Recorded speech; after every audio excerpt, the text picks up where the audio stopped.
ಮಕ್ಕಳೇ, ನಿಮಗೆ ಇವತ್ತು ಪಂಚತಂತ್ರದಲ್ಲಿ ಬರುವಂಥ ಕೋತಿ ಹಾಗೂ ಮೊಸಳೆಯ ಕಥೆಯನ್ನು ಹೇಳ್ತಾ ಇದ್ದೀನಿ. ಒಂದು ನದಿಯ ತೀರದಲ್ಲಿ ಒಂದು ದೊಡ್ಡ ನೇರಳೆ ಹಣ್ಣಿನ ಮರ ಇರುತ್ತೆ. ಆ ಮರದಲ್ಲಿ ಒಂದು ಕೋತಿ ವಾಸವಾಗಿರುತ್ತೆ. ಅದು ಪ್ರತಿದಿನ ಸಿಹಿಯಾದ ನೇರಳೆ ಹಣ್ಣನ್ನು ತಿಂದು ಸಂತೋಷವಾಗಿರುತ್ತೆ. ಒಂದು ದಿನ ಒಂದು ಮೊಸಳೆ ನದಿಯಿಂದ ಹೊರಗೆ ಬಂದು ಆ ಮರದ ಕೆಳಗೆ ವಿಶ್ರಾಂತಿ ತಗೋತಾ ಇರುತ್ತೆ.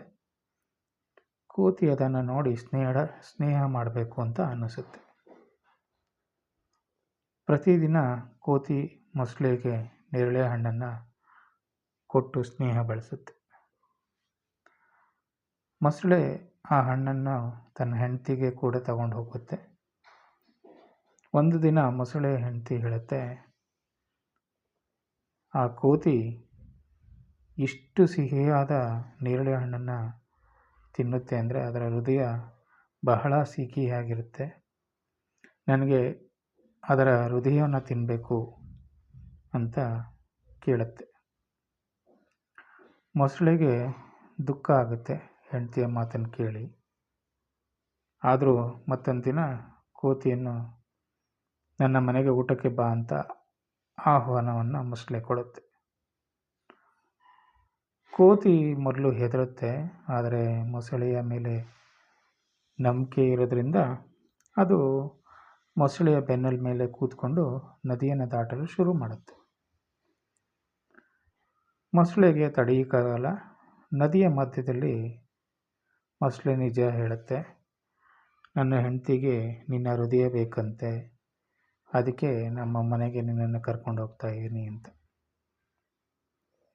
ಆಗ ಬುದ್ಧಿವಂತವಾದ ಕೋತಿ ಹೇಳುತ್ತೆ, ಅಯ್ಯೋ, ನಾನು ನನ್ನ ಹೃದಯವನ್ನು ಮರದ ಮೇಲೆ ಇಟ್ಟು ಬಂದಿದ್ದೇನೆ. ಅದರಿಂದ ಈಗ ಮತ್ತೆ ಹಿಂದಕ್ಕೆ ಹೋಗೋಣ, ನನ್ನ ಹೃದಯನ ತಗೊಂಡು ಬರ್ತೇನೆ, ಆಮೇಲೆ ನಿಮ್ಮ ಮನೆಗೆ ಹೋಗೋಣ ಅಂತ ಹೇಳುತ್ತೆ. ಪೆದ್ದಾದ ಮೊಸಳೆ ಇದನ್ನು ನಂಬಿ ಹಿಂದಕ್ಕೆ ಕರ್ಕೊಂಡು ಬರುತ್ತೆ.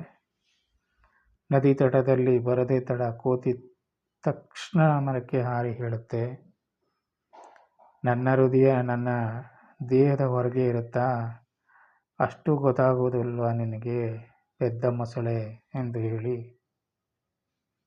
ನಿನ್ನ ಸ್ನೇಹ ನನಗೆ ಬೇಕಾಗಿಲ್ಲ ಎಂದು ಕೋತಿ ಹೇಳುತ್ತೆ. ಮೊಸಳೆ ತನ್ನ ತಪ್ಪನ್ನು ಅರಿತುಕೊಂಡು ನಾಚಿಕೆ ಪಡುತ್ತೆ. ಮಕ್ಕಳೇ, ಈ ಒಂದು ಕಥೆಯ ಸಾರಾಂಶ ಅಂದರೆ, ಸಂಕಟದ ಸಮಯದಲ್ಲಿ ಬುದ್ಧಿ ಬಳಸಿದರೆ ಜೀವ ಉಳಿಯಬಹುದು. ಕೆಟ್ಟ ಸ್ನೇಹಿತರನ್ನು ಅಂಧವಾಗಿ ನಂಬಬಾರದು. ಈ ಕತೆ ನಿಮ್ಮೆಲ್ಲರಿಗೂ ಇಷ್ಟ ಆಯಿತು ಅಂತ